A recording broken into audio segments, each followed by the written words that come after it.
So what makes the Coen Brothers version of True Grit great? Welcome to my video series, What Makes This Movie Great? And today we're going to talk about this. Now I want to start with the last image in the movie. It's a haunting image where the main character, who has grown up into a full-grown adult woman, walks off into the distance and she becomes a black figure on the horizon. Now, why is this the last image of the movie?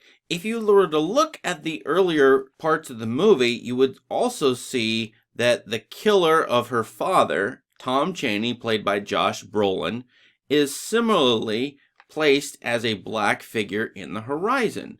What are the Coen brothers doing? I mean, why are they comparing the killer in the movie of the father to the woman whose father was killed? Well, as it turns out, this is an image the Coen brothers have really liked in the last 10 years or so. In fact, it's all over their recent movie, the most recent as of the recording of this video, The Ballad of Buster Scruggs. That's a magnificent movie. Go watch it. But there's black figures on the horizon riding horses or standing way out in the distance, and they're just pure black shadows on the horizon.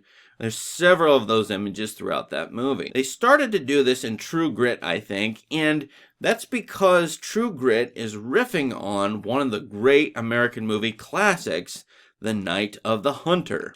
Now, The Night of the Hunter is about a serial killer in Ohio who stalks women and children and pretends to love them, pretends to be a preacher, but he's actually going around killing people for their so-called sins. H-A-T-E. It was with this left hand that old brother Cain struck the blow that laid his brother low. L-O-V-E. You see these fingers, dear hearts? These fingers has veins that run straight to the soul of man. This guy might be insane, he might be a psychopath, but during the movie, he's going after children. It's a very creepy 1950s movie. In the movie, though, he sings the song Leaning on the Everlasting Arms, the classic Christian hymn. Leaning,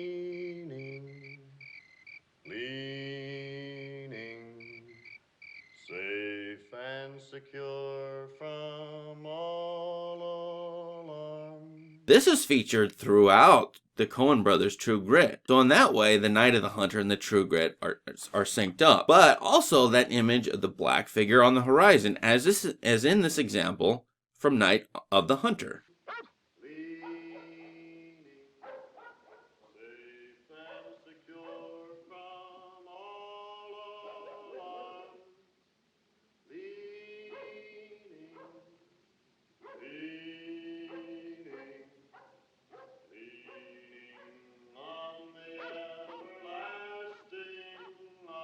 So now we've got this weirder question, which is, why is Mattie Ross, the heroine at the end of True Grit, sort of looking like, as a black figure on the horizon, the character of the serial killer in Night of the Hunter? This is a really strange question, I think, but it goes to one of the Coen brothers' main ideas, which is that death is lurking everywhere and killers are possible in every one of us. Now, or is all killing bad? That's one thing that True Grit is going to explore. After all, Mattie Ross's father was murdered by Tom Chaney. The whole rest of the movie is Mattie Ross and Rooster Cogburn and LaBeef, played by Matt Damon, going after the killer.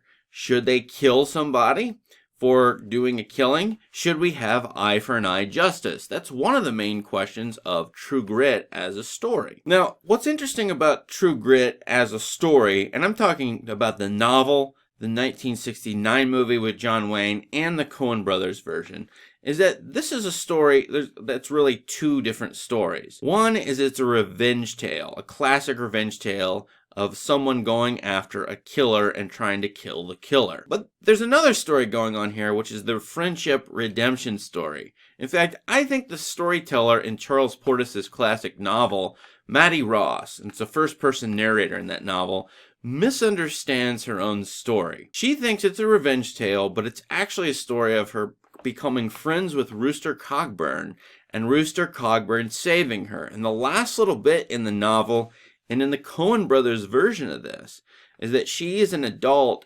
still seeking not her father's killer, but her best friend, or the friend who helped save her life and helped her take revenge on her father's killer. She's seeking after Rooster Cogburn. At the end of both the novel and the Coen Brothers version, she doesn't find Rooster. In fact, the last time she sees Rooster really is when she's lame. After being snake bitten, Rooster takes her back in the magnificent scene in the Coen Brothers movie to civilization to be saved. She gets her arm cut off, but the last time she sees Rooster is when she's resting, recovering from her snake bite. So her tale with Rooster is over at that point, and forever after that, she's seeking that friend, that substitute father figure, and that savior who helped her up out of the pit, up out of the snake-infested hole in the ground, up out of this sort of hellish underworld that she fell into near the end of the movie. So thus, what is True Grit? Well, it's two stories. It's the revenge story, and it's seeking after Rooster story, trying to find a savior, but never finding him. So why does this movie end with Mattie as this black figure on the horizon? For one, she's still seeking after Rooster, but can't. Rooster's dead in the ground. The last thing we see is that she's moved his body from its original gravesite to her family's cemetery at her home. Thus, she's got Rooster in the ground with her, but she'll never see Rooster again. The ending of this movie is thus very haunting, because you'll never see your friend again, your savior again. And Mattie herself sort of becomes the image of death at the end of this movie. Another thing about Mattie is that she has become a killer in the movie. I mean, she avenges her father's death. So hasn't she become, just in a way, like Tom Chaney? I mean, in fact, Tom Chaney killed her father, so she killed Tom Chaney. So anyway, she has become death itself. Now, to explore this image of death even more, we need to go to the very beginning of the movie and something really amazing happening in the Coen Brothers version of True Grit. In fact, we need to go even further back into their body of work and look at No Country for Old Men. You might remember, if you haven't seen it, go watch it, but No Country for Old Men ends with the sheriff character, Tommy Lee Jones, trying to find the serial killer, but he can't. There's no ending to that movie. There's no showdown proper. So what happens at the ending of No Country for Old Men is that Tommy Lee Jones tells a story about a dream he had of things being totally bleak, but seeing his father on the horizon with a fire lit up, and in his dream, he's going towards his father. How'd you sleep? I don't know. Had dreams. Well, you got time for 'em now. Anything interesting? All right, then. Two of them. Both had my father in them. It's peculiar. The second one, it was like we was both back in the older times. And I was a horseback, going through the mountains of the night, going through this pass in the mountains. It was cold, and there was snow on the ground. He rode past me and kept on going, never said nothing going by, just rode on past. And in the dream, I knew that he was going on ahead. And he's fixing to make a fire somewhere out there in all that dark and all that cold. And I knew that whenever I got there, he'd be there. That is exactly how True Grit opens. You see a black nothing with a light in the horizon. And as the camera goes toward that light, it could be the father up ahead that Tommy Lee Jones wanted to see in his dream. In fact, it is a father. It's Mattie Ross's father, but he's dead on the ground. In fact, it's the moment when he's been murdered by Tom Chaney. So you might think in the hope of Tommy Lee Jones that your father is up on the horizon, preparing the way for you, lighting the light ahead. The whole world, the whole universe is bleak, but somebody's up ahead and has carved a future for you, or has lit the way, as it were. But as it turns out in True Grit, the father is dead at the very beginning. And this is as devastating as it can possibly get. He could have walked his horse, for not a soul in that city could be bothered to give chase. No doubt Chaney fancied himself scot-free. But he was wrong. You must pay for everything in this world one way and another. There is nothing free except the grace of God. So the whole rest of the movie is this search for the father who is already dead. In fact, Mattie Ross takes on Rooster not just as a friend, but as I said, a father figure. He helps mentor her. He takes care of her. He watches over her.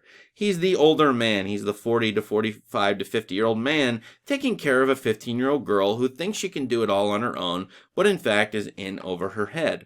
Well, that father figure, in that wonderful scene where he takes her back on the horse to be saved from the snake bite, this again is alluding to Night of the Hunter, among many other movies. A wonderful scene of the father saving Mattie Ross, the substitute father figure. As wonderful as it is, the idea then is that the father is dead and gone, has left you, will die eventually, and that disappointment, that in fact is the state of affairs in the universe. Thus, I think if you look at the Coen Brothers' whole last 5 or 6 movies, from No Country for Old Men to True Grit, to A Serious Man, to The Ballad of Buster Scruggs, you're looking at them really probing the philosophy of death, ideas about how the living should handle death. They're really serious about considering, one, the fact that we all die, and they're trying to tell viewers, hey, look, everybody in your life is going to die. What are you going to do about that? And second, that death is a powerful force. So, when we get to the end of True Grit, Mattie Ross on the horizon, this character, is the figure of death, and she dies, and she's just like us. We are all headed toward that horizon line where we ourselves are going to be black figures on the horizon. It's exactly like how The Ballad of Buster Scruggs ends, with a wonderful scene in which characters are taken on a stagecoach and ushered in to what seems to be not just a bleak hotel in the distance that they want to go to, but they're ushered in to the afterlife. And they don't want to go there, but they end up going there. So go watch all of these Coen Brothers movies: No Country for Old Men, A Serious Man, True Grit, Ballad of Buster Scruggs. I think they all work together magnificently well. This is why the Coen Brothers are modern movie maker geniuses. So if you like this movie analysis, please subscribe to my channel. Hit subscribe. Enjoy more videos that I make. So subscribe, like my video. Thanks for watching.